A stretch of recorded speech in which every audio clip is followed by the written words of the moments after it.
Welcome to episode 2 of Ring Rust. I'm your host, Jeff Hicks, and tonight with me is Dan Kane, Me. Coach Loudy, Day one really is H. the Dr. Phil Seitz, I am the doctor. and our very special guest, the one, the only Kendo Slice.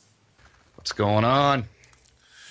Alright, so we're back with episode 2 of the reboot of Ring Rust. This past week was Money in the Bank, so we'll talk about that. We'll talk about what happened with Raw and SmackDown, and we'll talk about the new 2K18 trailer. But before we get into that, let's start the show like we do every week. Dan, what happened on this day in wrestling history? A whole lot of nothing that matters, except there was a pay-per-view in TNA called Slammiversary in 2009. Woo! And what happened? Suicide retained the X Division title against 4 people. Well, 2 people Jeff never heard of. And 2 other people. I Well, who are the 2 people Jeff never heard of? What are their names? Alex Shelley, I know Alex Shelley. Fuck you. Chris Sabin, Fuck you, I know Chris Sabin. But it was the same machine guns. Consequences Creed. I've never heard of him. Yeah, you have. It's Xavier Woods. No shit, asshole. Jay Lethal. Dude, Jay Lethal is Jay Lethal. All right, next up was Christopher Daniels beating the franchise Shane Douglas in a match. I bet it was a good one, too. Oh, yeah, 2 stars. 2 stars. Angelina Love beat Victoria in the women's title match. You mean the Knockouts division match? Shut up, Loudy. Abyss and Taylor Wilde beat Raven and Daphne in a hardcore tag match. That Was was a this thing. before or after Abyss was that Joseph Park character? Before. Okay. I was gonna say, I think I watched this pay-per-view. Was Scott Sting, Steiner involved anywhere? No. No. Sting beat Matt Morgan. Yay. You know what? Just let's pick up the pace, because this sounds like the worst show I never saw. Wait. There's only 2 more matches. Okay. James Storm and Bobby Roode beat the Dudley Boys for the tag titles. I bet that was a good one. Beer! Was. Money! And Kurt Angle beat AJ Styles, Jeff Jarrett, Samoa Joe, and defending champion Mick Foley for the world title. Yeah. That Wow. sounds awesome. That's was it. it? Phil, you saw the feel show. like How was it? It was. I was just say TNA had a good 3-4 year run there. This Right? was I want to say between 2009 and 2013. They had good stories, good superstars, and then out of nowhere, everything just fell apart. People started leaving the company. I guess they stopped getting paid. That's Yeah. what's going on now. I'm assuming that's what went on then. So this pay-per-view was about a year pre-Hulk Hogan, and when Hulk Hogan came in, a lot of people hated it. yeah, because but- it literally turned into fucking 2000 WCW all over again. Well, I'll say this: when Hulk Hogan came into TNA, only his storylines were stupid. Everything else was okay. Well, you know him. I He's mean- got to play his creative card so that he can, get himself over. And regardless of what the storylines were, the matches, 9 out of 10 times, every match on TNA was fantastic. They always had great matches, regardless of whatever stupid storyline they had going on with Hulk Hogan or Sting, Aces and Eights. Or what the fuck they tried to do to AJ Styles with that fucking pregnancy storyline and that Yeah, one bitch. that was That was god awful. These are all things I've never heard of, so. Trust You're me, not you're not missing missing much. anything. If you ever watch anything from TNA, Jeff, go back and watch the best of 5 between the Motor City Machine Guns and Beer Money. Those are the best Ooh. tag team matches that the company ever produced. I second that. The Motor City Machine Guns are highly underrated. And The so only thing I've so ever was seen Beer from Money. TNA was a match where AJ Styles fought Abyss, and AJ Styles slid under the barricade as he was fighting. That's like the only TNA moment I have in my memory, so. Because that's awesome. Yeah, it was awesome. AJ Styles, even before he came to the WWE, I was well aware of who he was and how good he was, so. I'll be honest, I was one of those guys that was a fan of Suicide. Why didn't you go Yeah, through we with know. it, Loudy? Why didn't I what? Go through. Ah, I see what you did there, asshole. Which one? Like 3 different people original. played Suicide. The original Suicide that debuted. Okay. Sanjay Dutt, isn't that a guy? Christopher Daniels. Christopher, Yeah, it was Christopher Daniels, Daniels. and then it was Mikey Kazarian, or Frankie Kazarian, and then Yeah. Kiyoshi, then TJ Perkins, and now they have some other Asian guy doing it. That's right. TJP was Suicide. I totally forgot about that. We don't call him TJP on the show. Fuck him. All right. I hate that guy with a passion, but we'll talk about that when we get to the Raw segment. Kendo, do you have anything else you'd like to add about the TNA pay-per-view that I've never seen? No, because I never watched it. I didn't never really watch TNA. Anything associated with Jeff Jarrett, I'm like, yeah, it's probably not good. Sucks for They you. don't piss me off. I hated Jeff Jarrett in the WWF, and I still hate him now. Yeah. Yeah, I was never a big fan of Double J. Well, speaking of fans, we're all fans of the 2K series, and this week the 2K18 trailer dropped. Did you guys all get a chance to watch it? It did. Yes. I thought it was awesome. Yeah, I did it too. was I'm great. looking for. It's kind of got that subtle fuck nostalgia feel, where it's like, hey, maybe they might try and do something right with this game. Well, it's the first game in the 2K series that's not going to be featured on the PS3 and Xbox 360. So we're finally going to get a full next generation experience, and I'm excited. You know, I like 2K6. I love 2K16. 2K17 was good. 2K18's got to hit it out of the park. Yeah. Ken, I do you agree. play? Yeah, I haven't. I've played a few of them here and there. I'm pretty excited for that. I was pretty excited for last year's. Played it off and on. Never really bought it. Just borrowed from friends here and there. But when I saw the ad, I was like, okay, this looks like it might be really cool. Like they're going all in and saying we're gonna make this the best game we got. Are you a PS4 or Xbox One guy? I have an Xbox One, but I'm Thank also God. But I'm getting a PS4 later this year. Good man. It's Hey, always don't good get the to have PS4. both. The fucking One X is coming out. Fuck the One X. I've Yeah, got a like- one. I've got a One S, so that's gotta be. It's- So do it's- I, and it's it a has different different letter. packaging. Nah. I watched a Smack Talks video, which I don't normally like those guys or that guy because he's kind of annoying, but it gave all the breakdown of the legend items in the trailer, and Oh, I yeah. caught like the I saw Stone that Cold video ATV also. right away. I saw that video also, and apparently Kurt Angle might be on disc in this game, and that makes me happy. Of That'd be course cool. you will. You better. He better The be Hall on of Fame this people guy. are always DLC. Yeah, but I feel like it's different because I feel like, not many of those Hall of Famers have been, on weekly TV like Angle has. True, If- that's a good point. If he wrestles at SummerSlam like everybody's predicting, then he better be in a fucking game. He'll If be in it- the game no matter what because That'll be too late for that shit. yeah, that game comes out in October and SummerSlam's Yeah. mid-August. Something like Yeah. that. It's right You know by what your I'm birthday. hoping? What I'm hoping they do, kind of to tease what we're going to talk about later, is I really hope they add in some of those like actual tag teams. I'm really hoping to see maybe some Edge and Christian in there. And they've had fucking Farouk and JBL in the games. I don't know why they don't just fucking put the APA entrance in there. They had him in. They have the entrance in 2K16, and they even have the call name, but they don't have the music. Yeah, I know. Why the fuck they don't have the music? I have no idea. I'm with you though, man. We're going to talk about tag teams later on. APA, one of the all-time great tag teams. Hell, I even like their not so amazing match at WrestleMania 17 a lot. I like like the really good squash match against the fucking, what was it, the Nasty Boys? Oh no, Public Enemy. Public Enemy. Public Enemy. Oh, where they beat the shit out of them legitimately? Yeah, and then like less than 2 months later, they were off TV. Yeah, Branchell's just got a shitty disposition, so it's nice to hear people are able to put him in his place verbally nowadays because Yeah.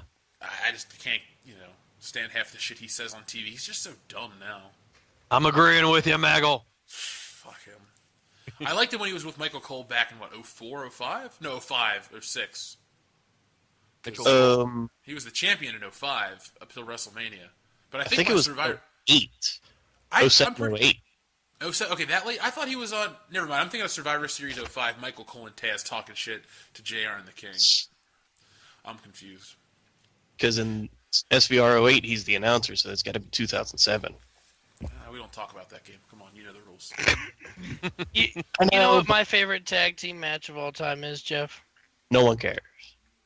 That time that the Union faced Captain Falcon, and John Goodman in a six-man tag match. Because nobody will have any idea what you're saying. Oh my god, that was... For the listener out there in Kendo Slice, we always play 2K17 with our created wrestlers. My character's name is Fred Fucks, Dan's is Dan, and then Phil's is Ronald McDonald, and we call ourselves the Union based off the classic greatest faction of all time, 100% win. Undefeated at pay-per-view faction of the Union. Yes. Union! With an astounding record of 1-0. Yeah. You kind of Hey, they've never lost a match. They've never lost a match, though. True. But back to the game, I'm surprised to see some of these legends announced so early. Normally they make you wait till like mid-September, but now we know 20 of them already. Oh, really? I didn't hear him. Do you have the list? Dan, you looked it up real quick. Or you saw the video, right? Do you remember him? I saw the video. They pretty much announced every member of DX minus China being in the game. Brutus Beefcake was confirmed. The three faces of Foley, Sting, Edge, Ric Flair, Bret Hart, Macho Man, Ravishing Rick Rude. Rich Rude. Rich Rude. Yeah, I liked Richie Rich Rude. Yeah. Let's see, who else did they mention? Did you guys say NWO already? They mentioned... NWO, they were not mentioned. Oh, they weren't? Okay. I'm thinking of the they were mentioned in the video. No. Are you Sting sure? Sting was. I am positive.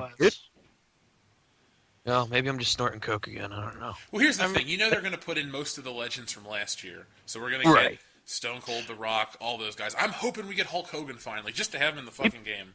We better get Eddie Guerrero again. Yeah. That would be nice. There you go. I got a list now.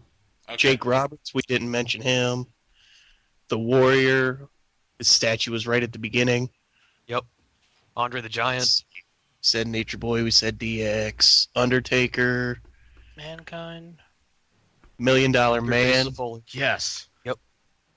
Andre the Giant. Just almost Wait, obvious. Ted DiBiase wasn't in this year's game, was he? 2K17. No. He should have been. He was not. I thought he was a manager. Well, that doesn't count. I mean, Yeah, don't count manager. You can't He's play not as a a manager. playable wrestler. anyone else we didn't mention? He's in 2K18. I want Virgil to be in there with him. It only seems right. We ran into him at Access. at WrestleMania. Is he selling autographs? No. We tried. We even offered to pay him for the picture too. That was the funny thing because Phil and I went to Access, and we met him there. He's like, I don't want to get thrown out of here. Come to WrestleCon tomorrow, and I'll make sure you get one. Yeah, we didn't go to WrestleCon. It's Virgil. Yeah, we had better things to do, like drinking. I was literally about to ask him, "Are you sure you don't want this fuck money?" Just to see what he would say. I wish you would have, man. I was there at Fan Access too, and I saw Virgil taking pictures with families, so he lied to you. Well, no, this was the day before. Yeah, when we went in for when we Scout the place out. Yeah, we went straight to the shop just to buy some stuff. Yeah. Oh yeah, I remember that now. I was drunk. Yeah. So was Phil, but we came back like an hour and a half later, and everybody else was blitzed. so We're we playing had some catching up to drinking do. Well, because I was spiking everybody's drink with Everclear. Yeah, we know you were. Yeah, you were. Poor Dion. There were so many days he got woken up by the horse statue. So 2K18 looks pretty good. I'm excited to buy it. I'm thinking about pre-ordering or doing whatever I got to do to get it 4 days early because You gotta get the Ultimate Edition, which is the. I'm in for 4 days early. It's the one that comes with all the DLC, and it's like $90. I think I might waste money on that. You do every year, so what's new? Shut up. I'm gonna waste money on that. So I'll be honest. The first one that I pre-ordered was 15, so that I could play as Sting. You made a mistake. I really did. 2K15 is a terrible game, and you know it. And the worst part of it all was I got it on Xbox 360. Ew. I didn't have an Xbox One at the time, man. Or a PS3 or 4. You just got a Nintendo 64 last month. No, I need to repurchase my Nintendo 64. No, Jeff, he just got a Game Boy Advance last month. Oh, God I'm damn it, sorry. Game Boy Color. I love the awkward silence. Glad I could help, guys. Moving on. America. So yeah, let's move on. This past weekend was Money in the Bank. I don't know what number Money in the Bank pay-per-view it is. Let's just call it the 7th one. The depressing one. Yeah. But our guest, Kendo Slice, was there in person. So, Kendo, before you tell us about the event, did you enjoy it? Yes, I had a very good time. I don't know if it had anything to do with the drinking beforehand and during, but we had a lot of fun. Like I was telling you off air, me and some of the guys I knew ended up invading a box, kind of. And so we had a lot of fun. Like, the crowd was hot. There was a lot of, like, really positive, huge crowd reaction to a lot of things. And so I think that's what helped to make it a really good show. So you said you snuck into a box. How'd you do that? Okay, so I told Jeff the story. I'll paraphrase and make it real quick. So the seats my cousin and I had were like 5 rows in front of some of those like corporate little box things, and a guy I knew had he had tickets for one of those, and he had a bunch of tickets. And so I looked back and I saw him, and I said something about him being up there, and he's like, "Hey, you should come up here." I was like, "I don't have tickets," and he leaned over and dropped down a couple of his extra tickets. And so we went in, just walked up and like, "Yeah, we're supposed to be in here," and they just let us right in. Oh.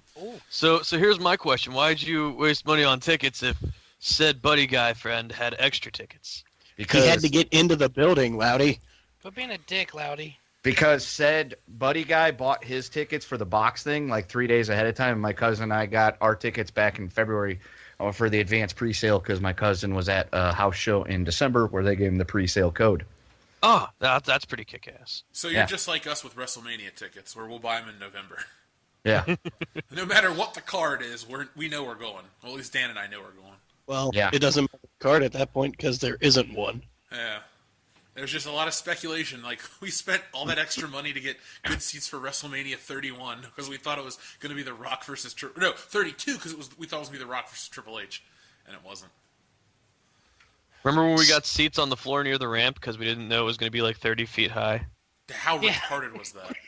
That was fucking stupid, man. How did that look on TV, Kendo? WrestleMania 32? Yeah, no, 33, the ramp, the giant ramp. Oh, God. It was... I mean, the set looked really cool, but it's like that ramp was huge and very long. It was dumb. I went back and watched it, Jeff. It was really stupid. Yeah, it was... I mean, I get the idea what they're going for. They want the dramatic, big, huge, elaborate entrance thing, but only a few people were able to use that. It's like, God, the Undertaker's entrance is going to be 12 years. That's why they shortened it and brought him to the middle. Well, true. for people that weren't there and watched it on TV, most of them all walked down the ramp, but none of them went back up the ramp. They would partially walk back up the ramp, and then when cameras cut away, they walked down and around. They actually all came right past us. So that was the only cool thing about where we sat. I Yeah. saw Charlotte's lopsided titties in person. Yeah. Nice. That's right. And I wouldn't exactly say nice. Yeah, I wouldn't either. I kind of wish I never saw her nude photos because I never thought she was attractive, but it really ruined it for me. Yeah. No, I'm in the still do same boat. Like, outside of the Ric Flair looking face, I was like, she's not terrible looking. I mean, she's got a decent figure, but then I saw the pictures, I'm like, oh, God. She's I mean, built yeah, like you a could man, shave. though. You could shave her head and she would look exactly like her dad, but I'm sure she gives great head. Are you sure? Do you want to put money on that, Loudy? No, not Like, really. we'll ever fucking find out. And if anyone's in that scenario, like, we're going to take her up on it. It's Ric Well, Flair obviously. Jr. My cousin No, says all read the it. time that he bets she's a screamer. It's I'm not like, I Ric don't Flair even Jr. want to find Read out. No, she's not a screamer. She's a wooer. Okay, Loudy, that shitty joke actually landed. Congratulations. Thanks, guys. Right.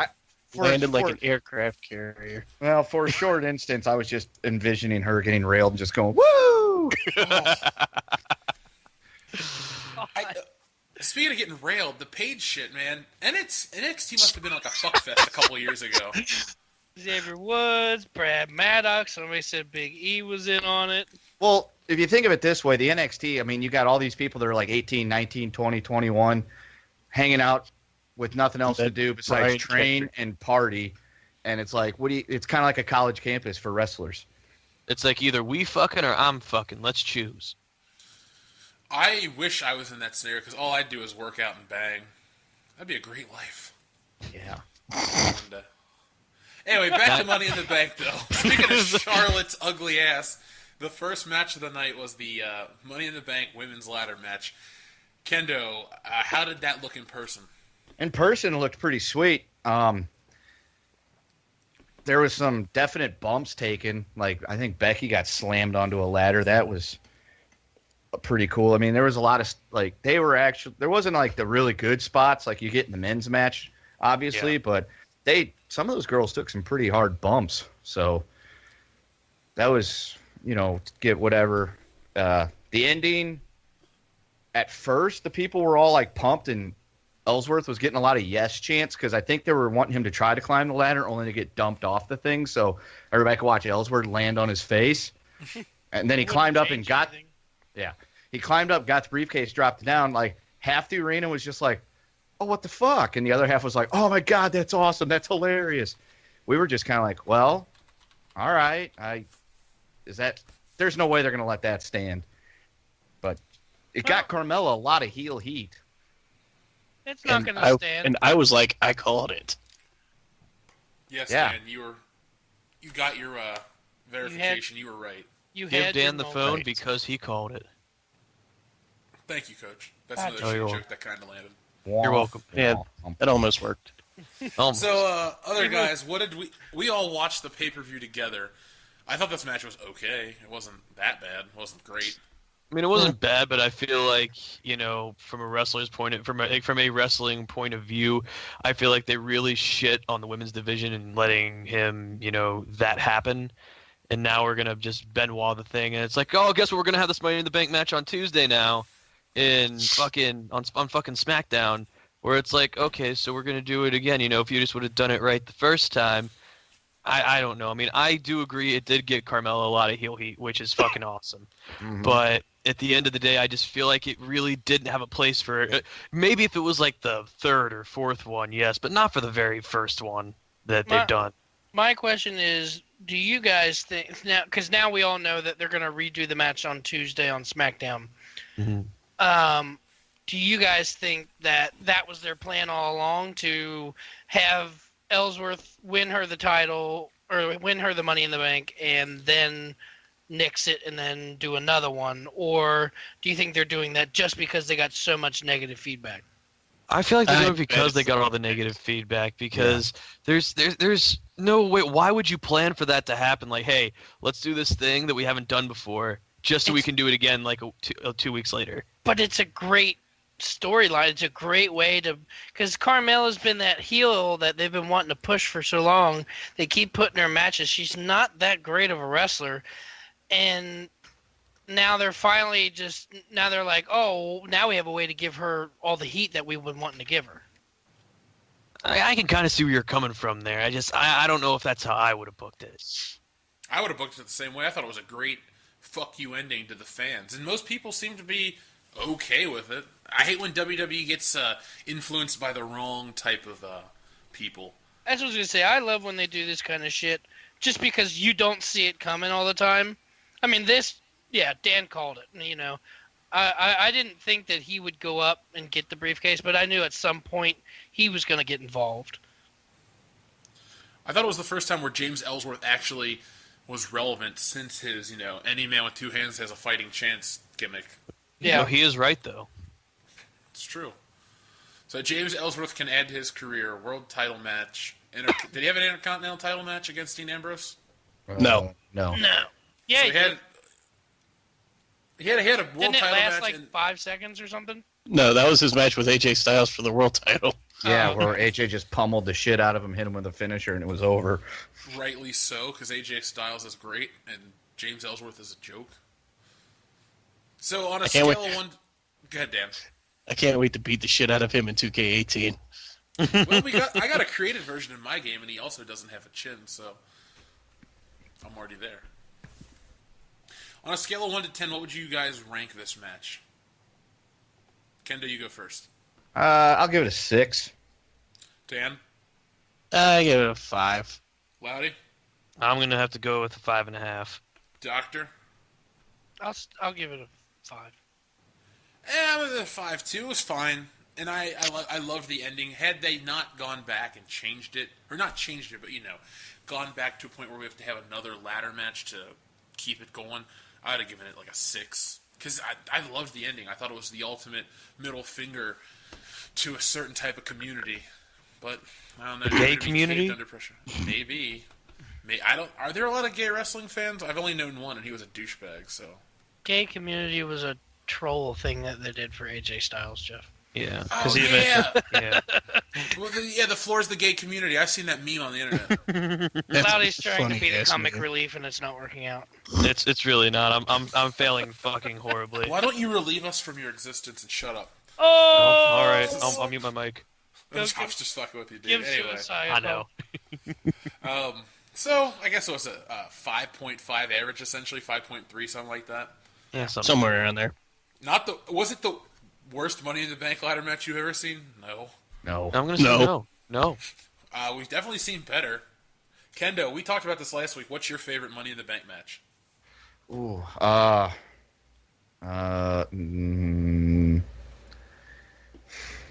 No pressure, but you could get booted. I could just take the easy way out and be like, the one where Cena won. I'll see you guys later. Damn it. No, I hated that one with a passion. I don't really know. It's a really good question. I'd have to actually think about that, and I don't want to ruin radio time. I'll just say, Well, look, if it pops up later in the show, just say it off the top of your head, okay? if we're talking Money in the Bank ladder matches, I don't know. If we're talking about just ladder matches, that's different. Oh, yeah. We're just gonna be able to show you just screaming out, 2007. That one where that one guy won. Oh, I love that shit. one. That's the best. That was a great match. Oh, Yeah, man. best. You guys remember that one spot? Oh, yeah, dude. Oh, yeah, that's Off fantastic. the ladder? Whew. Where that guy. Remember when that off one the ladder guy was awesome. did the one thing off of the ladder to the one other guy? Oh yeah. Oh yeah. And remember when that asshole pushed that other guy off the ladder, and we were all really pissed off. I It was remember. Really cool looking too. And then Jeff chanted for Matt Hardy. Yeah, I remember that one. Yeah, that never happened. Anyway, Eh, on to the next match. on The DVD. Sure. The Usos versus the New Day for the Tag Team Championship. Kendo, how did this one look in person? In person, it was pretty good. It was a fun match. New Day are extremely over still. Most people don't like the Uso Penitentiary. And the ending kind of sucked. I understand it. You want to set up for more matches, and it's the classic Shawn Michaels heel, fuck this, I'm out of here. I'm grabbing my title and walking away. I'm done dealing with this crap. Finish. I'm okay with that because I understand the storytelling that has to go in it. But yeah, and it was a fun match to watch. I was really pissed off that they walked away. I know that they got to do what they got to do, but it was a really good match, and I didn't want it to end, and I was really sad. And I think Jeff and a couple of the other ones are on the same page with me. I'm over the New Day. I'm tired of the gimmick, and it got old quick. Yeah, my thing is, I guess, I don't know, maybe I sound immature when I say this, but I'm tired of people, like, not having enough steam to get me to get behind them, you know? I'm not saying I want another Super Cena run, but I need some people to not lose and look stupid all the time. And that's why I stopped liking the New Day. I could get over the ice cream truck and the unicorn horn and Francesca too and all that dumb shit. But, like, I don't know, they look weak to me now. The last couple months of the New Day, they've looked like jokes. So that's why I've lost interest. But I like each guy individually. I was going to say, the last couple of months, they kind of haven't been around. Yeah. Because Kofi was injured. Yeah, they were off TV for a while. Prior to that, though, I mean, right after they lost the tag team titles, they were kind of dumb. Yeah, I'll agree. Thanks, I Kyle. was tired of them before they lost the tag titles. Yeah, You were very same angry boat. towards them. Well, I think the problem with that is they were keeping the belts on them just to break Demolition's record, just to get Demolition off the top because of that lawsuit they have with WWE. So it's like they just kind of kept them out there for way too long when they should have dropped the belts before then. But Vince has to send a message, I guess. And now, Dan and I met Demolition right around the weekend China died. It was the same week before China died. Yeah, that was crazy. That was a cool weekend. We met China and Demolition, and they were both really nice. Or all three of them were really nice. I mean, here's the thing that bothers me about the New Day. I kind of feel like because when they got the tag titles, correct me if I'm wrong, guys, but I thought they were heel, and then somewhere They were. that's what I thought, and then somewhere, literally out of nowhere, they just turned face one week. Like it was kind of like out of the blue to the point where it's like, wait, was I just booing you guys like 10 minutes ago? they started feuding with the club, I believe, and that was when they turned. Nope. No, Before that, then. Was it? it was, Was it when they started feuding with the League of Nations. Oh, Say yeah, WrestleMania, right. they were faces last WrestleMania That's right. They were. because They they came were. out of the box of cereal dressed as Sans. Yes. That was the one time I cheered for them. I didn't realize you disliked them this entire time, Dan. I know we don't. I've really, never liked the New Day. I'm not an asshole enough to go out and buy the socks and the cereals and the T-shirts and a trombone. But I okay. am. I know. I was trying not to point fingers and name names. Phil Seitz. I bought the cereal. How was it? I didn't eat it. He's not going to eat it. Oh yeah, diabetes. It could possibly taste like booty. He doesn't want to tempt fate. No, I figure I'd leave it all in there, and maybe one day I'll get to an autograph signing or something and have all three of them sign it. You know, collector's item. Yeah, fair enough. I know Autograph someone signing that's will had be that right after we cereal. broke up. Who, you? Yeah, I got a friend that he's a total mark for WWE merchandise and buys shirts and shit all the time, and he bought the Bootio cereal. Oh, I think we know somebody like that. What's his so- name? Yeah, you. No, Loudy. I don't buy the merch. Yeah, what the fuck? Bullshit. You have a new fucking T-shirt every week you come over. So what if I bought a modern day Maharaja shirt last night at SmackDown? Are you fucking serious? Yeah. If Fuck you you, wear that's not that even a at the joke. pay-per-view, I will rip it off and set it on fire. Please, I got a friend with one of those too. It's all right. I also bought one of the new AJ Styles shirts last night, so Can you go to a Yep. show and not buy shirts? I'm gonna try to, man. I'm gonna try. When we went to NXT Live, he bought like 6 shirts. 4. Whatever. Too many. So, Kendo, what would you give this match on a scale of 1 to 10? Because of the ending, I would say it dropped it down to probably about a 7. Dan? I agree with that. Loudy? I would also agree with that. Doctor? I would give it a 9. The ending only took it down a point for me. Otherwise, it was an awesome match, no matter who you hate in this match. I don't like the Usos, so I hate them both. I like the Usos a little bit more now that they're heel, but I don't like them really at all that much. You just don't understand how H their day one is. All right. I'm not so. a big fan of these shitty Samoans that everybody, all these Samoans are trying to live off the legacy of The Rock. And Trying to take jobs from good hard work. yeah, These goddamn Samoans. We need a Damn pineapple farmers. We need to build a wall around Samoa. taking our goddamn jobs. They took our jobs. All right, come on. That's copyright now, guys. We got to stop. No, That is you not. can't. Yeah, it's No? not music. Music It's is only copyrighted. Quotes are not. Yeah, Mobby. that's why I have quote tees where you can just buy random T-shirts with quotes on them. Hey, what It's all website is that on, Jeff? Only on incarnatestudios.com, and don't forget the fucking hyphen. The goddamn hyphen. Buy a goddamn fucking piece of awesome shit T-shirt. He's awesome shit. We actually have a T-shirt with shit on it. Yeah, shitbusters. I'll promote that on the World Class Bullshitters proper, but I would give this match 7. It was better than the one before it because the ending was awesome. Even though they walked away, it was the ultimate heel like fuck you ending. So I liked it. Now let's talk about a match I don't think any of us enjoyed for the right reasons, but I think we all enjoyed nonetheless. Imone versus Anal for the SmackDown Women's Championship. Yeah. Kendo, how did this play in person? Well, I like to play anal, so... Oh, sorry. So he clearly did not get to see the angles that No. But I watched it back again just to get I was telling Jeff to get it from inside the arena and on TV. Naomi's entrance in person is actually kind of cool. Like on TV, I don't know if it comes through as well, but like all the black lights and neon shit flying everywhere. I mean, if you were on like LSD or something, that would probably be really fucking awesome. I was not. I was Note to self.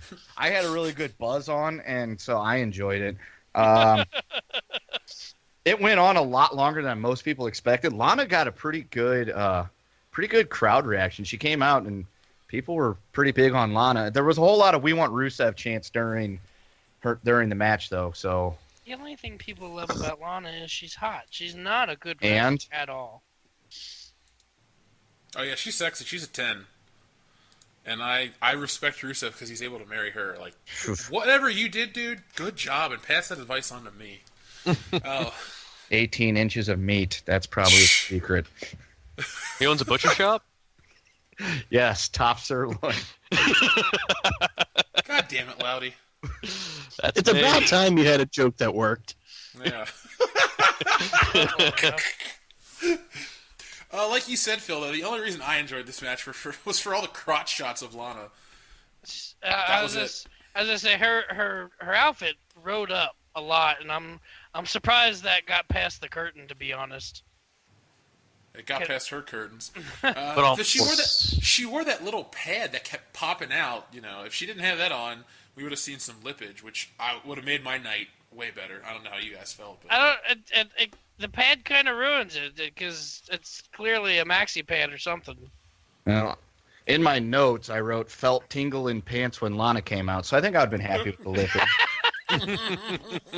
So yeah, like I said, I was clearly having a fun alcohol-fueled time. I also noted that you know what? I hate it when the champion comes out first. I don't know. Always or just depending on the scenario? I think a lot of it's got to depend on the scenario, but for the most part, like the champion always should be coming out second. Like, but for some reason lately, the champion's always been coming out first, and just, like I don't get that. I've been watching this stuff since like the late '80s, and usually the champion would come out second, unless it was Hulk Hogan or something. I was just about to say, I definitely am with you on that train of thought, like champion out second, but I liked when The Rock would always come out second, because it gave you that build-up. Because when he would come out first, you didn't have the crowd chant his name, but I always enjoyed, like when he would fight Triple H would come out and look all pissed off, and then The Rock would come out and get a bigger pop. We should do an episode one. We'll do an episode 1 week about The Rock's versus Triple H's real feud. I think that'd be a pretty interesting episode. So I could dig that. Listeners out there, tell me if you would listen to a podcast about The Rock and Triple H's real-life feud. I will listen to that podcast. It doesn't matter if you listen to that. Hell, maybe you'll be on it, Kendo. Who knows? I'm good with that. I got nothing else. Better to be. do. So, okay, I'm going to ask you guys 2 questions. On a scale of 1 to 10, what would you rank this match? Now, in one way, I want you to factor in Lana's crotch shots, and then another, don't. So for me, it's a 10 out of 10 when you factor in Lana's crotch shots. If you don't, it's a 4. Kendo? I'm not going to factor in. I'm not going to factor in the shots. Honestly, if we're going purely off of a wrestling standpoint, We're not, Loudy. All right, fine. Obviously, it's a 10 out of 10 if you include the fucking crotch shots. God Good, damn you it. passed the test. Yes, but if you don't include them, it's definitely a 3.5 to 4. Someone else. I'm going to say, just based on that note I made about the tingle in the pants when she came out, it was a 12 out of 10. Damn. You were on that Rusev number. No, that's 18. Machka. He needs to come out with that on his shorts. It just says 18 Machka down the side. Fan favorite.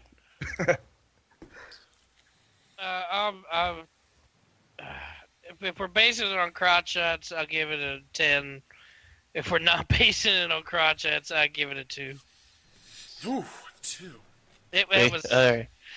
Lana cannot wrestle. I'm sorry. She's Match. She's bad. All she Is it my turn? She has Yes, a it nice is. face. Based on crotch shots, I give it a Machka out of 10. And not based on crotch shots, I give it Singh Brothers out of 10. Oh shit! So is that a 2 Are we then? talking 'Cause Singh there's two Brothers of getting them? thrown around by Randy Orton? That's about a -50. Oh. All right, so next up, Maria Kanellis and Mike Kanellis arrived. I didn't give a fuck about this. I know Phil was trying to stifle the erection because of his love for Maria Kanellis. The love of my life. Hey, I'll admit she's a fine woman, and I liked her before, but I don't give a fuck about what she's doing now. What do you guys think? My life was complete when she posed nude for Playboy. So you've had nothing to do with your life for 7 years? Yeah, pretty much. Oh, We've known him for 5 of those years, so that's a true statement. Did anyone else really care about this? Kendo, how did the people in the arena act? Didn't give a shit. Like, that sounds about right. okay, so the match ended, and it was like, all right, a lot of people, we were either in the box, especially, we were like, all right, it's bathroom break, so we're getting, just kind of mulling around, waiting to take our turn in the bathroom in the box there, and all of a sudden their music hits and everything, and so we're kind of like looking around to see what it is, and it's like Mike and Maria Kanellis. A couple people were like, oh, that's cool. I was just like, who cares? And there was, like, some people were cheering because of, I guess, the Maria effect, but there was they got whatted a lot. And if you're making a big return and you're getting the what, I can't think that sounds good. And then, especially based on what the rumor is now, the Maurice is supposedly being written off TV now because the Miz Maurice thing is way too similar to the Mike and Maria Kanellis thing, and they want to feature them more often. I don't know. That's just something I heard today from something I was listening to. If that's true, fuck that, because I like the Miz and Maurice. Yeah. Most of Miz's whole being really good right now is because Maurice, and she's really hot. I saw her in person with the Miz at Chris Jericho's concert one year, and she looks really awkward in person. It's because she's French. She looks nice naked. Yes, she does. It's because she's French. True. Allez-vous pensez? So, up next we had the WWE Championship match. Jinder My Balls versus Randy Orton. Randall.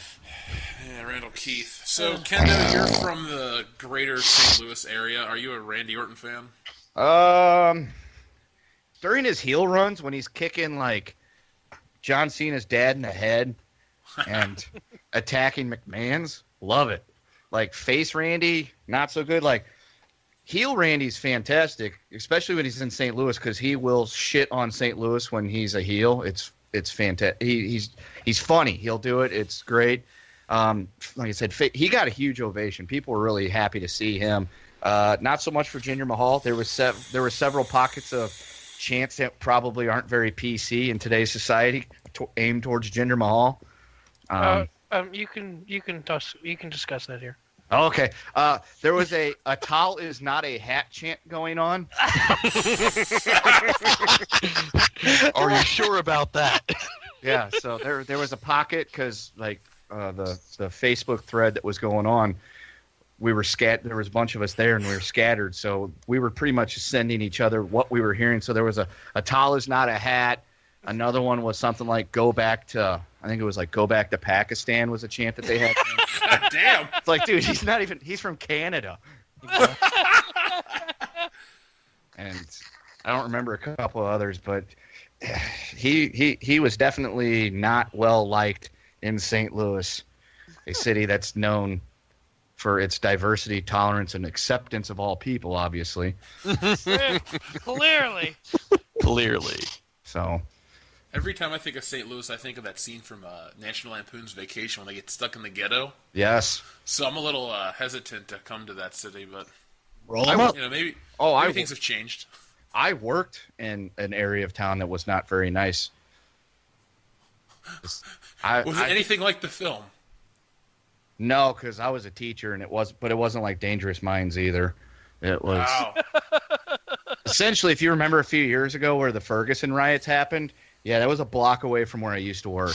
Oh, cool. Oh, shit. Okay. I watched the news to see if any of my former students were participating. Were they? There was a couple. Oh, damn. I was like, hey, I know that kid. He's setting fire to a Quick Trip. That's He's bad been- stuff. I think it was that same riot when it with the on live TV, the mom comes out and grabs the kid out of the crowd, like, "Oh, how the fuck you gonna do this?" It's She dragged him possible. home by his ear. Oh, it's possible. Yeah, they were like when they had like the whole entire street was burning. I'm like, yeah, that was my route after I'd leave work to drive to the highway to go home. It would have been well lit if I would have been going at night, obviously. But All right, so Kendo, you said you heard some fucked up chants, but they were funny. Well, yeah. How are you reacting to the whole Father's Day opening with, Cowboy Bob Orton and Larry the Axe Hennig and all those guys? Were you guys cheering hard for the old school legends, or were you just like, I've seen them before? Oh no, we were cheering hard for them. We were a little disappointed because the ones that were there was a couple that weren't there. Rumor was that the $1 Million Man was supposed to be there. That's the one I wanted to see. I liked Ted DiBiase. Harley Race was supposed to be there, but he's recently broken both legs, so that's why he was not in attendance. He fell down some stairs at his home. They're like, yeah, Harley Race is in the hospital with 2 broken legs. It's like, dude, the guy's like 80. Shit. That must not have been very hard to break those. yeah. He like Mr. sneezed, and that's Glass. all it took. Oh, But he gonna yeah. die. But yeah, those guys were there because it was like a celebration of like St. Louis wrestling, because St. Louis has like a history of like wrestling and things like that. So that's why those guys were there. Plus, with the Cowboy Bob thing, they were able to really ramp up the Father's Day and Randy's hometown. And here's this brown guy ruining it. So can you speak for? Can you speak? God damn it! Can you speak for Ric Flair and why the fuck he was there, since he's not from St. Louis? He's not from St. Louis, but he wrestled a few times. I'll just say, did he wrestle there a lot back in like the 70s? Yeah, I think so, because they used to have this thing in St. Louis. It was called like Wrestling at the Chase, because they had like this little arena and stuff, and that was like big time back then when it was like small time promotions and stuff. When it was like more territories and shit. Yeah, and because I know there's some. I mean, Orton's from St. Louis, that because Cowboy Bob wrestled there a lot. Kane grew up, and he actually went to the high school 15 minutes down the road from me. Right. To that high school, and then he got his start in St. Louis. And now he's running for mayor of Tennessee or something. Nick will vote for him. Didn't he? If I remember correctly, I think his opponent was trying to use his wrestling career against him. I don't know Yeah. if that was like a spoof or not. If that's the case, I don't know how that's going to hurt him. I thought because- Kane won. I thought that happened already. I mean, if the guy's like, he's a professional wrestler, he can't be the mayor. All he has to do is walk over, grab him, choke slam him, throw his hands down. Somebody set off some fireworks, and it's like, that's why he should be the mayor. No, I think Donald they were. Trump can be president. That can happen. So. Yeah. Jesse Ventura was a wrestler, and he was governor. Yeah. Fuck I I really think they were just trying to use his gimmick against him. It's all a plot by Vince McMahon for the WWE to take over the United States government. He is truly the higher power. Yeah, it was Ryan- him, Austin. It was Son him. of a Oh, son of a bitch. bitch. Rhino's a mayor, Booker T's a mayor, Kane's gonna be a mayor. Booker T ain't no goddamn mayor. Yes, Yeah, he is. He's mayor of Houston. Yeah, Really? he Yeah. either is or he's running. I'm about to One say of the I two. have not heard a single word to substantiate that point. And Oh, I've heard it. And I thought Rhino was a state representative in Michigan, not the mayor of a city. Yeah, he's a Yeah, state he's representative. not a mayor. Whatever. Jerry the King And- Lawler ran for the mayor of where was he from in Tennessee? Memphis. Memphis. Booker Booker T T. is running for mayor of Houston, Yeah. and he In has 20 He's gonna win. he has a current 20-point lead That's it. Maybe. in the polls. And the election is in 2019. No. Well, a lot can change. Well, can you dig Yeah. that, sucker? Maybe. God damn it, Loudy. Okay, so this match, to me, it was a lot like the last Jinder Mahal match where there's some fighting, then Jinder rolls out, the two little dudes fight, they get hurt. Two little Through a dudes. table. Yeah, and then there's a table spot, Orton gets hit with one move, and the match ends. So it was Yep. very, very reminiscent of whatever the last pay-per-view they fought at was. And I'm going to give this match like a 4. I did not enjoy it. Yeah, I'm with you on 2. that one. Yeah, it was. You know, I'd throw a 4 at it. Just, I mean, the table spots were cool just because you hear them like loud booms, and watching the people lose their shit over Jinder Mahal winning was kind of funny. 2. I was incredibly bored with this match. I'll give it a 3 just because he put them through tables. I'll give it a 5. Because you See, like I Jinder like- Mahal and you have bad Yeah. taste. Yeah, that's true. I used to be a huge Randy Orton fan back in the day, so Oh, I remember.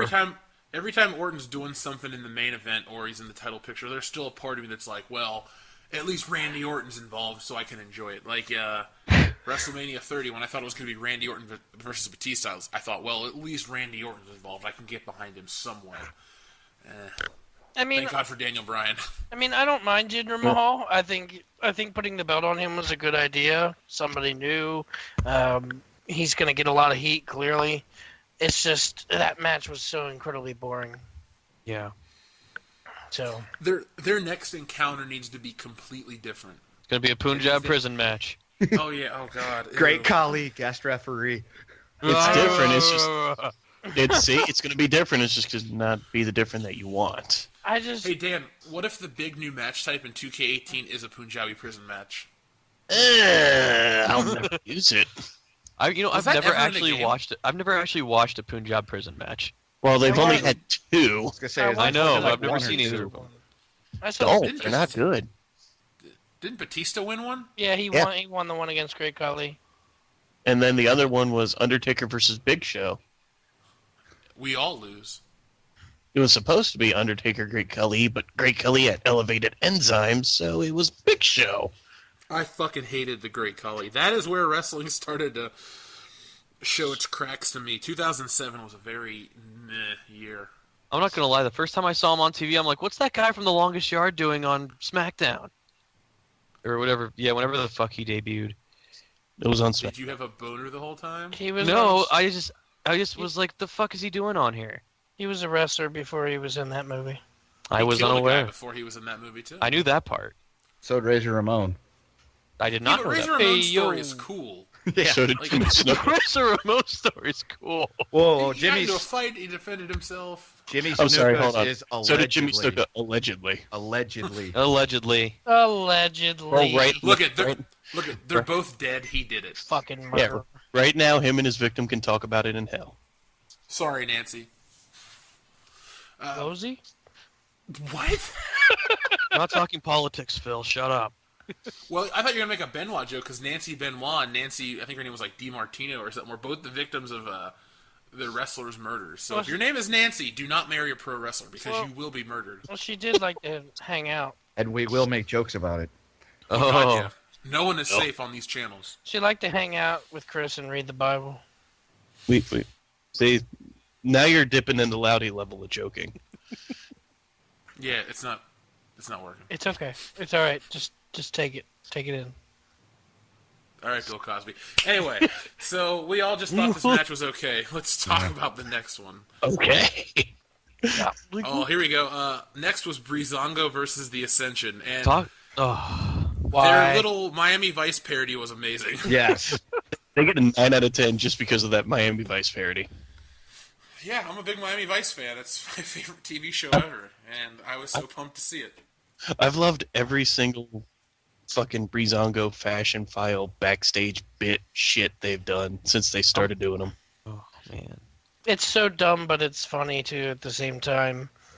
I mean, I was gonna say, I'll be honest. The Ascension being the team that attacked them was like a giant Anticlimactic letdown. as fuck. Yeah, but what they do backstage is awesome. So good for them. Yeah, I was gonna say the Easter eggs in the room to like look and find. Those are the best part. Like just the stuff that they have like on the wall, like the picture of Nakamura and it says strong style and it's cross out says no style. I like the one with Sami Zayn and it said generic question Yeah. mark. Yeah, that was good too. Needs a mask. And there's always a picture of Big Boss Man like framed just sitting on the desk. Yeah, Well, the thing is, WWE has the talent to do awesome shit like this all the time, but we're stuck sitting through terrible shows like Raw and SmackDown each week. Why can't they just give us 2 and 3 hours of quality, solid content? 2 or 3 hours of Breezango fashion files. I would watch the watch Breezango that. Fashion Files movie anytime. They need to make they that wanna like put a fucking thing on the network or something. Yeah, they should take them to Miami for real, and they should film a pilot of them just solving crimes against fashion. Give them their own That'd be show. incredible. Yeah. I would watch that. I would. You would what? He would, all right. He would. Anyway, I what do you guys agree. I gonna would rate do this that on a too. scale of 1 to 10? I'm gonna give this match a 5.5. I'll give it a 6 because Breezango is entertaining. It gets a 5 because it was only 3 minutes, so it was not painful at all. I'll give it a 6. I'll throw a 6 at it because the Fashion File segment was awesome, and Breezango were extremely over. The crowd was going nuts for them. I rated a Fashion File statement on its own. I'm not putting that in the match. Sorry, I pulled my mic out. I'll Fashion give File it a statement 6. on its own gets 9. The match itself is a 5 because I didn't see any of it. Oh yeah, you were taking a shit, weren't you?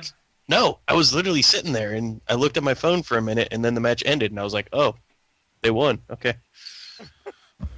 All right, so up next was the main event, the men's Money in the Bank ladder match, which saw Dolph Ziggler, Sami Zayn, Kevin Owens, AJ Styles, and Shinsuke Nakamura all fight against Baron Corbin's balding hairline. So, on paper, this match looks amazing if you take Baron Corbin out of it, and then in reality, the one guy that you hate wins the fucking match. So, Kendo, what was it like when he won? What was the atmosphere in the crowd like? Fuck Baron Corbin. Thank you. But Hate no, that like, motherfucker. okay, so everyone's pumped for the match because they're like, this is going to be awesome. There's AJ Styles. You got Sami Zayn, who's a spot monkey.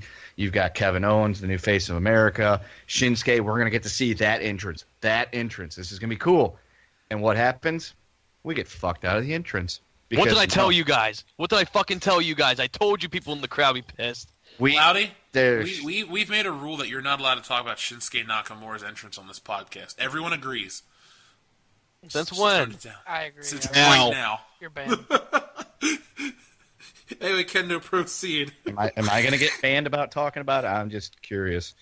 You were there. We don't know you. Yeah. We don't know you in person. Don't worry. Loudy is like Okay. the world's biggest mark for Shinsuke. Well, I mean, we wanted to see it because, never saw it live. And then we get, screwed out of it because Baron Corbin attacks him. So the place kind of deflated because of that. And then slowly picked back up. And then people were really excited when it was going to be Shinsuke versus AJ. And they're fighting and everything. And all of a sudden, here comes Baron Corbin. He climbs the ladder, takes 20 minutes to figure out how to unclick the damn carbiner. And then he wins the match. And you could just feel like the air go out of the place. What's a carbiner? A carabiner. Yeah. The thing that clips the ladder or the briefcase onto the cable. Oh, a carabiner. Yeah, whatever. I fell asleep through Damn most of flippy this thing. match. I didn't enjoy this. This was probably one of my least favorite ladder matches. And if you take into account the caliber of talent, it's really disappointing. Yep. Yeah, I agree. They could have done so much more, but no, they just had to let Baron Corbin win for some reason. Which He's we not the all fucking- called last week. Yeah. It That was was- okay. I like the memes that came out of it. Oh, I like the AJ style hanging onto the cable meme. That's my favorite one. The floor is TNA. The floor is TNA, don't touch it! There was another one with all the women standing underneath that said the floor is women's wrestling. They're not wrong. Well, let's just go to the numbers. I'm going to give this a 5 out of 10. 4 out of 10. Fuck you, Baron Corbin. I hate your fucking face. 5. I would have given it a 6, but Baron Corbin won, so I'll give it a 2. I could see where your numbers got. Yeah. I'll give it a 6.5. Faggot. Will you stop looking in the Damn. will you stop looking in the mirror when we're on fucking Sorry. podcast, Phil? Christ. That just slipped out. Jeez. The phone, it glitched. Spell Oh. check. I'm sorry, Loudy. Fuck you. Alright, that's much All right, better, so- you faggot. So we made it through Money in the Bank. It was just an okay show. It- There have definitely been better Money in the Bank pay-per-views, but there have been worse. So I was gonna say it was a solid show, and then the Mahal Orton match happened, and that's where it fell off. No, it was a solid show, minus the fact that all of the endings were fucked. Yeah, every ending was a stupid ending. The best ending was because it just ended. Yeah, Breezango was the shit. So let's move on to Monday Night Raw, the next night. Phil, give me just a brief 2 or 3 minute summary of what happened on Raw. Not a whole lot, to be honest. So nothing new. Nothing exciting. Hardy Boys defeated Gallows and Anderson. Finn Balor defeated Bo Dallas. Akira Tozawa defeated TJP. Samoa Joe defeated Roman Reigns. Cesaro and Sheamus defeated Titus O'Neil and Apollo Crews. I missed this match, apparently. Sasha Banks defeated Nia Jax via DQ. Yeah. There was a bunch of interference. I don't remember that match. And then, as far as storylines go, Seth Rollins came out, talked about the game and being the cover star. Nothing else really exciting happened other than the big story was Enzo and Cass split up. Cass turns out to be the one that attacked Enzo. So... And you tell me that Braun Strowman coming back wasn't a surprise? Oh, I forgot about that. Yeah, Braun, that was the best part of the night, actually. Yes. And I was going to say that match was the best part of the night, surprisingly. I hate Roman Reigns. I think we all hate Roman Reigns. And that was the best match of the night. Yeah, it was. I love Roman Reigns. And then Braun Strowman coming back was cool. I forgot about that. I'm sorry. Because I fell asleep in the last half hour, so I missed... after the Apollo Crews match and on, so I don't like Apollo Crews whatsoever. I don't either, but since he's with Titus O'Neil and he doesn't talk at all, he's okay. I don't like his fucking face, his teeth, I'm just glad to be here attitude. Yeah, I hate the I'm just so happy to be a part of the team mentality. Is it You just may have hit me with a chair, but I'm Is really glad you did this. Is it just me? But if he was white, he would perfectly be a white person. Yeah. He You could be doesn't- Kerwin White. Yeah. Hey, don't you dare invoke the name of Kerwin White when you're talking about that asshole Apollo Crews. The best team I unironically loved Kerwin White back in the day. And his caddy, Dolph Ziggler. Yeah. I used to snap my fingers along with the theme. I knew all the words back in the day. All 3 weeks of it. Oh, and there was also a segment with The Miz where Bo Dallas and Curtis Axel have joined The Miz's entourage, and they beat the shit out of Dean Ambrose. I watched Raw. That was one of my favorite parts of the night. Yeah. I like Bo Dallas and I like Curtis Axel enough. I think they're good workers. I hope that The Miz is able to elevate them to a point where people just don't forget about them. Yeah. See, I've always been of the mentality, well, not always, but as of late, I've been of the mentality, like, just give everybody a good thing to do on Raw, and you'll have a great show. Right, Make everybody's moments important. because right now you're using the same group of people over and over and over again, and it's getting tiring really quick. If you don't start throwing fresh faces in there, or giving people, you got 3 hours to fill, and maybe 50 minutes of that is actual wrestling. So, give some of these little guys, like a 3-4 minute match, Just throw them out there, have a small storyline going. It'll keep people interested. Am I the only one that wouldn't mind if they stopped changing the ring for the cruiserweights? I would not mind that That's- either. I'm I would tired of prefer that. they stop that. It's just dumb. It makes it look stupid. Leave the purple shit for 205. Nothing. Yeah, just don't do it. You know what they need to do, Dan? Like they used to do with Sunday Night Heat and Velocity. Just change the ring apron and the graphic on the Titantron, and we'll call it a new show. And even now, that's even easier because now they got that stupid HD thing on the ring. So just change that. I hate that with a passion. I hate it too, Goddamn, I hate that. but now somebody could just walk up with a remote and just be like, "All right, hey guys, now you're at this event. Congratulations." Yeah. Kendo, do you like the LED boards? No, because when they're up, you know that nobody's going to reach underneath the ring and grab something to beat the shit out of somebody with. And then when the boards aren't there, you know that something's going to happen, like the ring collapsing. Yeah, they telegraph everything. There's no excitement left in wrestling.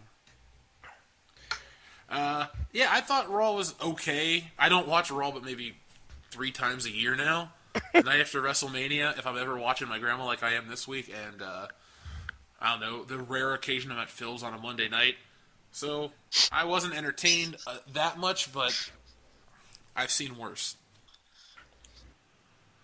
So, Loudy, you were at SmackDown this week. What happened, sir? Give me a now, brief rundown. Loudy, remember, 3 to 5 minutes. Not per match, just overall. All right. Overall, I got there. Shinsuke Nakamura. All right, fair enough. All right, so I got there, and the fucking Nutter Center is ridiculously stupid. Apparently, they have to seat you there. That's dumb. Let's see. I had to get past the fat dykes that were in front of me, and no, they were, and then they ended up storming off after, like, right about the time 205 Live started, which was fine.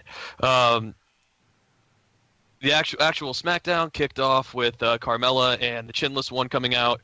Then they drew heat from the crowd. I was very surprised that her promo did not get interrupted.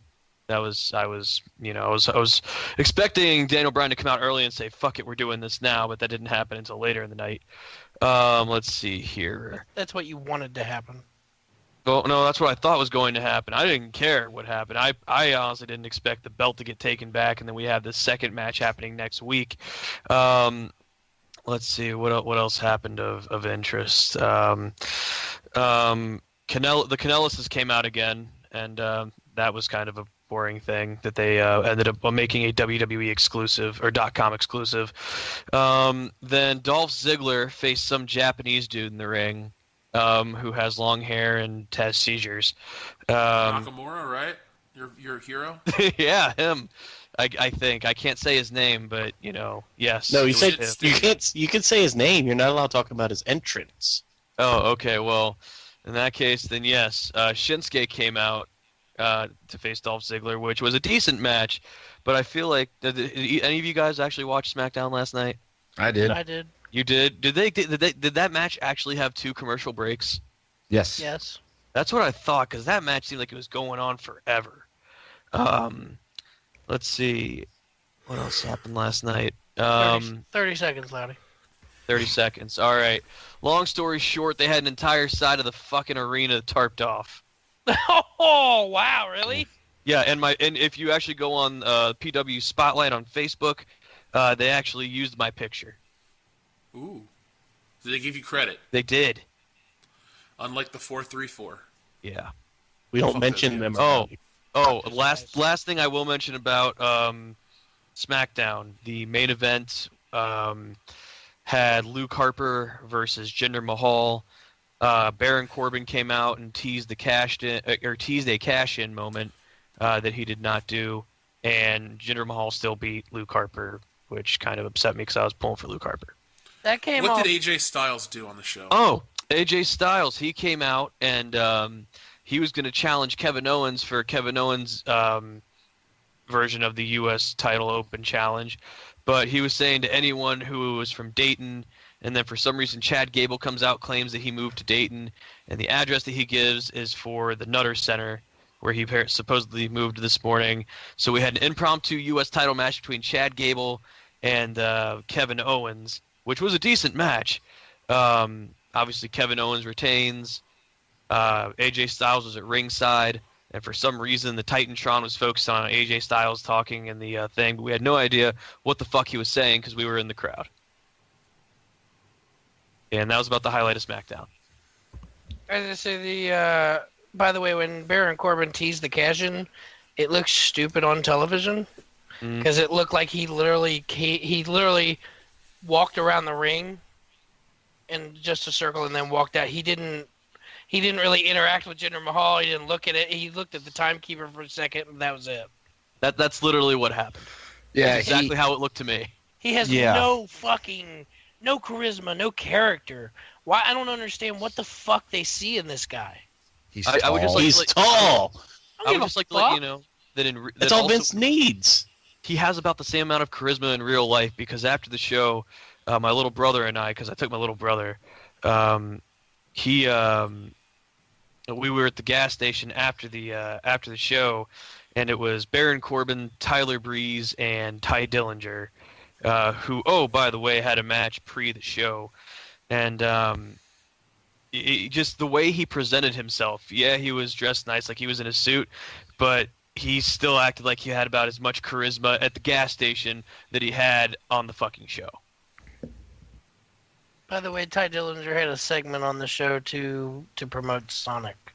I'm not counting a fucking gimmick Mostly, like that. I was gonna say mostly probably because people were in the audience last week holding up signs saying, "Have you seen this person?" with pictures of Ty Dillinger. Yeah. Because he just disappeared Dan. off of television. Hey, yo. Remember in GM mode in the old games where you could go do like a fast food promo in the ring? It never showed you what it was, but you Yeah. could do it. You could do it. Please bring back GM mode 2K. I will play 400 hours of your game if you bring Hey. back GM They said they're bringing in new game modes. We need new game Maybe. modes. But that's not a new game mode. It's bringing back something old. That's that still makes new now. I will tear up a little bit. I will shed one man tear for GM mode if they announce it. Ain't gonna happen, but hey, let me dream. I'll let you dream. I found it interesting that 2K didn't have a booth at E3 this year. Because usually they have a booth for 2K basketball and wrestling. Yeah, they do. So Well, I mean, I guess they're getting to a point though where their games are just the same every year. yeah, pretty much. So like realistically, if you held 2K17 and 2K16 up, there's not many graphical differences. Besides the HUD, the Titantrons are the same. A lot of the models are exactly the same. We're talking, Stone Cold's the exact same from each game. Orton, Cena has a different T-shirt. That's about it. So, Yeah. It's I don't disappointing. know. I honestly didn't. They didn't give you a big reason to buy the game this past year, and Oh God, no. they were there. I mean, they even took modes away, didn't they? They took features away, or was that last? I think year? they took all the features they had taken away they were in 2K14. They were moved from 2K15. 2K15 was a barren wasteland, and then each year they put like one or two new ones. That's stupid. But I think 2K knows that they really screwed the pooch last year, and if they don't deliver a fucking phenomenal game, people are just going to stop purchasing WWE 2K games. Oh, yeah. I mean, last year when that game came out, you guys know this, Kendo doesn't because we had never spoken before until tonight, but like I was pissed when I bought that game. I was like, don't buy the game, guys. It's broken. Don't do it. Don't do it. Eventually they fixed it, but for the first month it was unplayable. Yeah, it was pretty bad. There's not much to say about that. A lot of these companies now, they're rushing to meet deadlines with video games, and then when they release the product, it doesn't work right for like the first month, 2 months, 3 months, and you just can't do business like that because you're gonna lose customers that way. Oh, yeah. You've abused my trust. So this week was I'll say a pretty shitty week for wrestling. Lackluster. So let's go back and talk about something that's fucking awesome. Tag team wrestling. Now, throughout history, there have been some all-time great tag teams, and tonight we're going to talk about our favorites. So, Kendo, you're our guest. Please tell us who your favorite tag team of all time is. I've been thinking about this one all day since you told me earlier. I've been racking my brain, and I guess I'm just going to go with the Legion of Doom, because when I was a kid, they were really big. My friends and I would always like face paint ourselves to look like Hawk and Animal and run around screaming, "Oh, what a rush!" and like elbowing the shit out of each other. So I'm going to go with the Legion of Doom. Dan? Oh, what a rush. How was that? That was good. Pretty good. That was good. All right. My favorite tag team is New Age Outlaws. Always has been and always will be. Oh, you didn't know? His ass better call Howdy. somebody. Thank you, Kinder Slice. I was going to let Lappy get his turn. Well, all right, I will go then. I'd say my favorite tag team of all time is probably the APA. Oh my god, I love the Acolyte Protection Agency. I love their vignettes where they say we just want our beer money. And then I watched wrestling back then. I enjoyed them. Yeah, I mean, I actually happened to be stumbling across the old Facebookery today and came across the video where they actually started up their APA protection service by protecting the Mean Street Posse. My favorite faction of all time. Greatest theme song. I love Pete Gas, Rodney, and Joey Abs. Every day I praise them. God damn it. Dear Mattel, please make me a Mean Street Posse box set. I will buy 2 copies, one to open, one to display. One to open and one to regret. Yeah.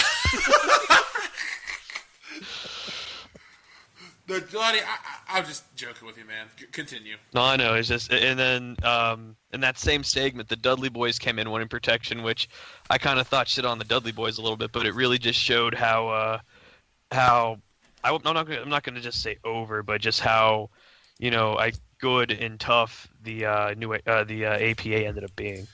Now, how did you feel about the APA before they were the APA, when they were just the Acolytes and they served with the Undertaker, Mideon, and I was a big fan of the Ministry of Darkness, so I already liked them before they were the APA. I liked the whole, because the Undertaker is what got me into wrestling. So when I didn't care that the Undertaker was supposed to be a bad guy and he's making human sacrifices and he's about to force Stephanie McMahon to marry him and all this shit. I didn't care about any of that. I just was in complete awe of the Undertaker as a child. So to see these other guys kind of following him, it was like, hey, it introduced me to a bunch of other people that I probably wouldn't have paid attention to otherwise. So seeing devil worshiper. Yep, I was a devil worshiper going to a Catholic school. So seeing being able to see guys like Edge and Christian, and then see Farouk and Bradshaw be able to team up and do their thing and whatnot. It, like I said, introduced me to a whole new crowd of guys that I probably wouldn't have paid attention to otherwise. Phil, favorite tag team of all time? Are we talking just WWE or overall? You can do overall. Okay. Beer money. He called it beer money. Beer money was a close second. Yeah, as I said, beer money is my favorite tag team of all time. My close second would be the Brothers of Destruction. I'm sorry about your damn luck. Yeah, I was a big fan of beer money. It was one of the reasons why I watched TNA. I saw a video online of them, and I was like, yeah, I guess I'll tune in now.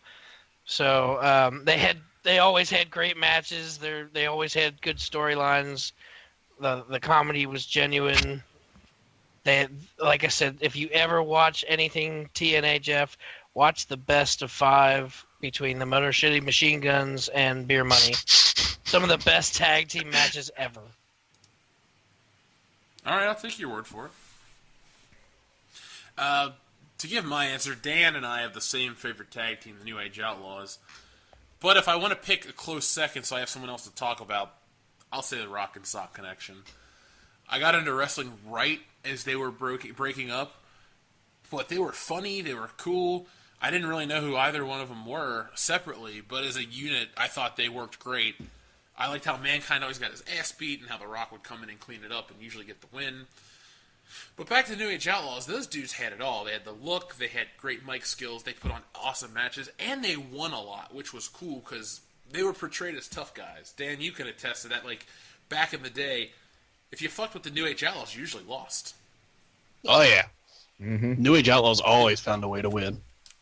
They weren't a fucking comedy duo like, Edge and Christian were for a while. And I like Edge and Christian, but New Age Outlaws, man, they were just head and shoulders above everyone else in their division at the time. And I think part of it is luck and timing because 98 is when they came out, right, to the WWF? Or were they late 97? I want to say they were late 97, early 98. Yeah. Because they were also their own entity before they were with DX. Yes. Yeah. So late 97, they debut. What other great tag teams do you have? I mean, the Hart Foundation isn't the same Hart Foundation we know. Mm-hmm. I can't really think of too many 1997 tag teams of the WWF. I mean, you had your Headbangers, you had the guys from DOA, you had God, who else? You had the Midnight Express, you had the Rock and Roll Express making some appearances as well. So I feel like some of those tag teams, like late '97, were kind of carryovers from some of that NWA era stuff. Well, the New Age Outlaws were new. They were different. They kicked a lot of ass. And I think had Billy Gunn not gotten injured the way he did, and that the New Age Outlaws stuck around for a while, you could have inserted them into I'm not saying insert them into TLC, but you could have inserted them into the Hardy Boys, Edge and Christian, Dudley Boys thing, and they would have fit fine. I mean, I would have liked it, because the Dudley Boys had wrestled for, 10 years at that point? Not in the WWF, they were new, but when did the Dudleys debut in ECW, and didn't they have a longer career before that? Yes, they did. ECW, they were about 1995 when they started in there. Yeah. Okay. So a minimum of 5 years, the New Age Outlaws had, a decent feud with the APA, and they got injured during their match with the Dudley Boys. So we never know what could have happened, but that's neither here nor there. And to give you a little insight on how the tag team division was, I have the tag team champions from July till about March 1998. Okay. Stone Cold and Dude Love. And then they were vacated because of Austin's neck injury, however that happened. The Headbangers. The Godwins. Oh, God, I Yes, forgot about Phineas I. Godwin. The Legion of Doom. Yep. The New Age Outlaws.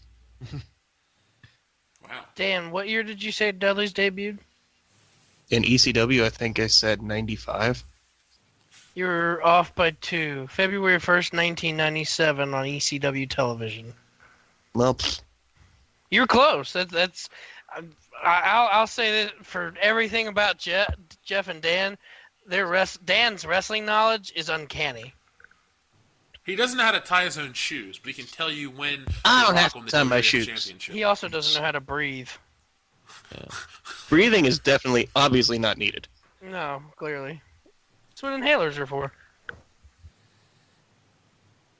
So, what are your guys? Do you guys have a favorite match with these teams? With our favorite teams or the teams that Dan just listed? No, your favorite teams. I don't give a fuck about the Godwins. Hey, you leave the Godwins alone, sir. I will leave the Godwins alone. I'll never even fucking mention their name again. Fuck them. Oh, man. Hold on. Hey, Phil. In October 1995, Bubba Ray Dudley debuted. I win! By himself! By himself is still a debut. I said we were talking about as a team. Devon debuted in 1996. Yes, and they debuted as a team in 1997. Yeah, We talked I'm about it as still a right. team. So suck a dick. That's Dustin's job. We don't talk. about that. Almost in unison. Yeah, I know I keep talking about the best of 5, but I'll say No! I'll say that the 5th match of the best of 5 was the best. Best match that Beer Money ever had. I was Kendo. I was actually super excited when first they said they signed James Storm, and then Bobby Roode came along and was like, oh my god, they could reunite them, and then James Storm was like, no, I don't want your money. Wrong. Oh, man. My favorite APA match, I'd probably have to go... they had a decent feud going on with the Dudley Boys for a little bit. Okay, that's not a match. I know. Yeah. I know. God, there was a... Let's see. Fuck if I can remember when it was. I want to say it was on an episode of Raw, maybe? Wow, 5 seconds. 4. Back in 01, there. 2.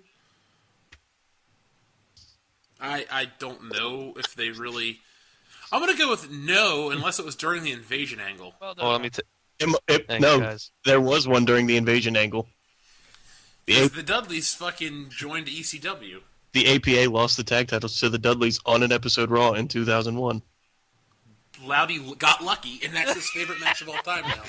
Actually, no. Wait a minute. Hold on. I'm looking it up. It's a horrible No, fucking hold match. up. Fuck you guys, because I'm looking it up. They actually won that match on Raw for the titles when Bradshaw That's right, pinned Demon. Just said. My bad.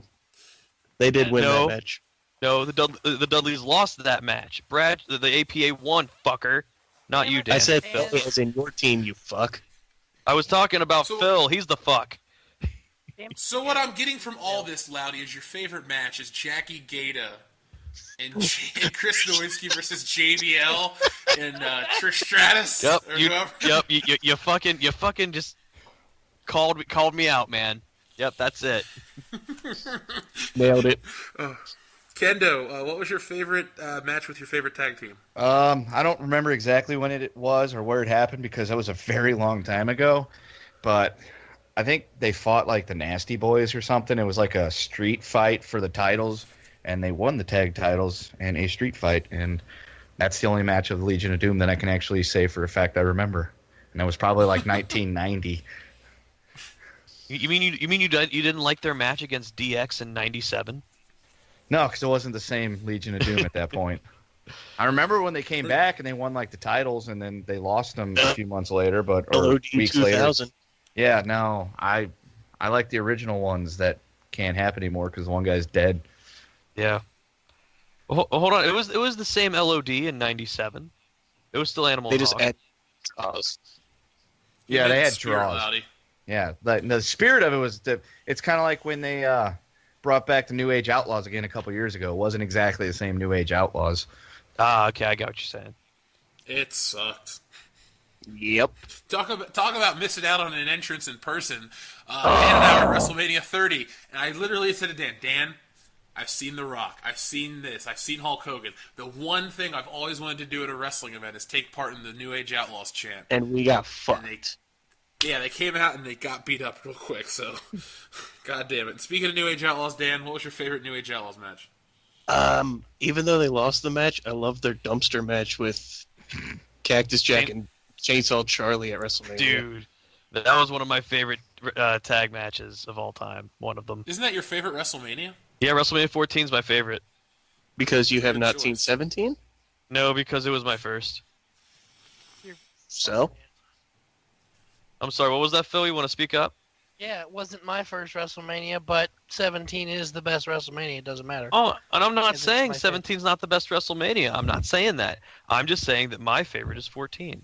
I hope that Yokozuna comes back to life and sits on your face. I hope to God he shits in your fucking cereal. No, well, he can't do that if he's dead. You gotta wish him back to life You first. shit the so- bootios. I was just going to let this continue on because it was entertaining. Yokozunas! They make sure Loudy's dead. They taste pretty shit. Ugh. New Age Outlaws, my favorite New Age Outlaws match was either... What was a good one? You know what? I'm going to say, this isn't necessarily my all-time favorite, but I'm just going to mention this match. And it has a shitty ending, but the match was pretty awesome. New Age Outlaws, Rock and Sock Connection, Armageddon 1999. The match was really going... It was awesome. The Rock and Sock Connection were getting their asses beat. They were coming back and forth, all this shit. The crowd was into it. And then Al Snow interferes. And gave And everybody the Rock hits. and Sock Connection... they wish. No, the Rock and Sock Connection won via DQ. The New Age Outlaws retained their belts, and then they all beat up Al Snow. Good moment. I mean, Good who job. wouldn't want to beat up Al Snow? I wouldn't want You- to. He's you would- fucking jacked right now. Loudy, you would want to shake his hand, call him sir, and ask him questions. Goddamn right, he just left TNA. That means nothing to this Yeah, situation. everybody's leaving TNA, so. Yeah, I know. I've left TNA twice. Oh, damn. So, do you guys have anything else you'd like to add? Because I got something I want to bring up, and I want to get your opinion of it. Yes, we all think Loudy's gay. It's okay, Jeff. Okay, cool. I love it. This just must be Phil trying to overcompensate for something because this is the most he's ever picked on me in a podcast. No. This is only the second episode of Ring Rust. What the fuck are you talking I about? said in a podcast. This is only the second one you've ever been on. Yeah, so I yeah, guess. I guess it's not much. Breaking that fourth wall. So, have you guys ever heard of a YouTube channel called WrestleLamia? Yes. Yeah, I have. I'm not suspect. No. Okay, so Kendo, you're quite aware of their new. Are you subscribed, right? Yes. So you're aware of their top WWE champions list? Yes, I listened to 50 through, I think it was 37 a couple days ago, but I haven't heard anything since then. Well, just a few moments ago, they put up their top 17 to the finishing list. And who do you think their number one is? John Cena. Oh, no. Adi guesses John Cena. Dan? Stone Cold. Kendo Slice? Hulk Hogan. Phil? Ric Flair? No. You are all wrong. It's Bruno Sammartino. I was gonna say What? Bruno Sammartino, but I didn't think that would be it. I saw Here's I saw the thumbnail and that he's in that thumbnail, but I was like, there's no way they're going to put him at number one based on the criteria the guy laid down.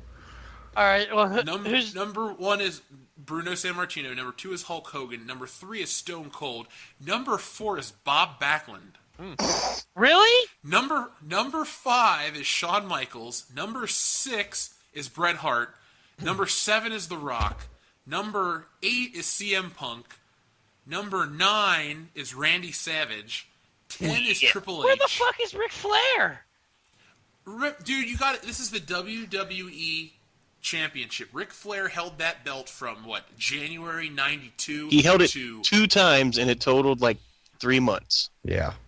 Yeah, I mean, this list is on great championship. Ric Flair, if you're talking the greatest any champion of all time, Ric Flair should be your number one. 16 times official. What is it? 3 or 4 more unofficial. It's Something like like that. 20 times unofficial champion. I'm just saying, Ric Flair is, and if we're about Jerry Lawler, he's got like 45 titles or some shit like that they don't recognize. Jerry in WWE. Lawler is a 126-time champion in Memphis. Right. I'm just saying that kind of shit. That's where you got to take their criteria. If we go a little further back, Billy Graham is number 12. Mick Foley was number 11. John Cena is number 13. Who is this guy? Pedro Morales. Oh, yeah. Yokozuna. Edge. And that was it. That was the top list. I just thought you guys would like to know Yeah. that, and I'd want to hear your opinion. Ric Flair, for a total, held the WWE Championship for 112 days. There you go. I mean, I think this list is deserved. I don't think Bob Backlund's a better champion than The Rock, but whatever. Bob Backlund sucks. Yeah, Bob I don't Backlund's either, but- garbage. Bob Backlund's title reign is over 2,000 some odd days. Oh, I understand that, but I think Shawn Michaels should be number 2. Oh, yeah, me too. Shawn Michaels is fucking awesome. Like, he's not my favorite wrestler. He's in my top 3, but Shawn Michaels, he really shot up once he was the champion. And he really he was the best part of the worst era. Does that make sense? Yes. Yeah. Yeah, because he was. Because 95 is garbage. Like, right now is pretty bad, but 95 is unwatchable. Oh, I know. I lived through that. Okay, here's a question, because none of us really were watching back then. Would you get excited for Raw? Like, how did you have any interest in watching the pay-per-views? Like, how are you feeling back then as a fan? Well, I remember watching Raw when it first came out because they advertised the hell out of it. In St. Louis, where I lived, we would get wrestling Saturday mornings from 9 o'clock to like noon on like 3 different channels. There was like an hour wrestling show on each channel. So you would start on one as soon as 10 o'clock, click, all the way till noon. And then Saturday night, you would get a show on on a different channel from like 10 o'clock till midnight. And so they were really pumping up this Monday Night Raw thing. And I remember I tuned in for the first Raw, watched first Raw, never missed an episode. I was like 10, 11, 12. So like I was totally down for the wrestling. I enjoyed it at the time. Looking back on it, it's like, God, that was terrible. But pay-per-views, same thing. Like my baseball team, all of us watch wrestling. So 4 times a year and then 5 when King of the Ring came out, we would all get together at somebody's house to watch whatever pay-per-view was on. And then it turned into in your houses, and now it's 3, 4, 6 times a month of pay-per-view. Yeah. And we watch them all together. Phil, Dan, and I. And Rowdy funny. sometimes. We used to watch them at B-dubs. Yeah. But no, as a kid, like I would get excited for Raw. I love to watch Raw, and like the pay-per-views and stuff. We'd get excited for the pay-per-views because you have that disposition when you're that young that you don't really look at it from like a booking, this is really stupid, this storyline is pointless point of view. It wasn't until the Attitude Era kicked in and the Monday Night Wars started that you started thinking, wow, WWE kind of sucks. I want to watch WCW. And that's how Monday nights were for a very long time in the mid to late 90s. You would watch Raw and record Nitro and then watch it as soon as it was over, or watch Nitro and then record Raw and watch it as soon as it was over on VHS tapes. Oh, I used to tape stuff on video. I have the Royal Rumble 2007 on VHS. Oh, nice. You have my Survivor Series 1999 on VHS. I do. I tried to bring it back to you, and you didn't care. I have Here's WrestleMania 19 on VHS somewhere. I have Here's a- Halloween Havoc on DVD or on VHS. somewhere. That's impressive. Here's a fun And little Spring thing. Stampede 96. Would anybody care to take a guess, since we're talking about the history of Raw right now, who the first person to win the WWE title was on a Monday Night Raw? Your mom. Was Yes. that overrated stuntman Mike Foley? Are you talking about Alright. any WWE title or just the title? WWE title. the title? So, Oh man, Yeah, I'm gonna say Bob Backlund. No, because he won it from Bret Hart at a pay-per-view. Yeah, Loudy. Oh, And Diesel won it on a house show, right? Yeah, because he beat Backlund in like 6 seconds at a house show like 3 days later. he is the last person to win it at a house show. First title on Raw. I'm gonna say. I have no idea. I remember when Marty Jannetty came out of the crowd to beat Shawn Michaels for the IC title on Raw. Cool. That was fun. That was fun. I saw that match. It was actually a pretty decent match. Yeah, it was really funny because Shawn Michaels in the ring doing his heel thing at the time, and all of a sudden this guy comes out of the crowd. And you're like, what's going on here? And Shawn's running down. The guy gets in the ring, takes off his hood and glasses. It's Marty Jannetty. I was like, this is cool. It was me, Austin. Oh, son of a bitch. It was me all along. So, Jeff, you guessed Mankind? Yeah. Or Mike Foley, I'm sorry. That overrated stuntman Mike Foley, according to Chris Jericho. Anyone else care to take a guess? I'll say Bret Hart. I'll throw I don't know, Hulk Hogan in there. British Bulldog. Was never the WWF champion. I think we. You would have never guessed this person. Psycho Sid. Really? Oh, wow. Ew. I wish he would have broken his foot in that match. Was that when he had the title that he lost it to Undertaker at WrestleMania? Yes, it is. Yeah. Where he shit his pants? Yeah, that'd be Yes. the one. Before Undertaker did a tombstone. Ugh. Oh, It's horrible. Yeah. that's bad news, Bears. So today is June 21st, and on all these wrestling channels, they keep talking about the King of the Ring. You guys have any fun King of the Ring memories before we put this baby to bed? King of the Ring 2000 was good. Amazing. That was my first live pay-per-view, and I'll never forget. I was at someone's house, and we were trying to leave, but I was like, Mom, they have a black cable box. Can we watch King of the Ring? So she made it so we could stay and watch the whole show, and I was pumped. I got to see The Rock win the title in my first pay-per-view. It was so good I went and bought the DVD years later. The one where Austin 316 was born. 1996. Now, Phil, have you watched that show, or do you just know that I actually moment? have watched that show. Yes, I don't remember. So I, you love I watched, Ahmed Johnson. I watched it 3 years ago, but I don't remember exactly what happened. So It was the first thing you watched on the network. You're like, hey, King of the Ring 96. Pivotal point in the history of wrestling. I must know. no, actually, the first thing I watched on the wrestling on the network was with you guys at WrestleMania. When we Was it 30, really? yeah, because I didn't buy the network right out the bat. I bought the network. I bought the network for the what was it? To watch WrestleMania 30 when we got back. Oh, okay. That was when I first purchased the network.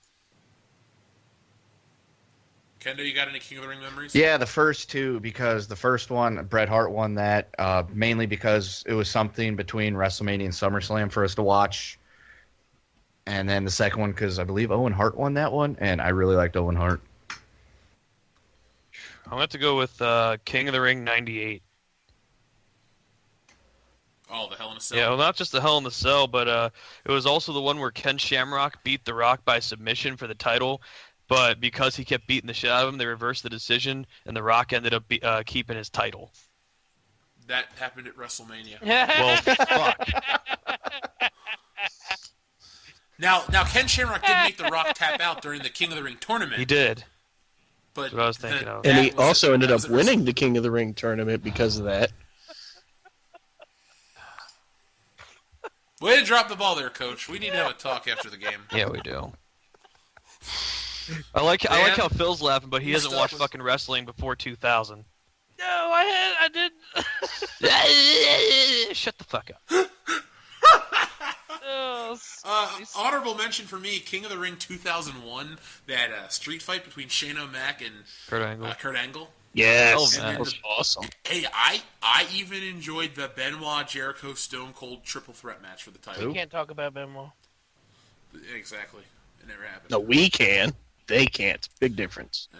Correct. And we'll never be on WWE programming, but hey, that's why we have Ring Rust. All right, so that's episode 2 of the Ring Rust reboot. We'll be back next week to discuss, I don't know, No Way Out 2001. If you enjoyed this episode, make sure you give this video a thumbs up. What?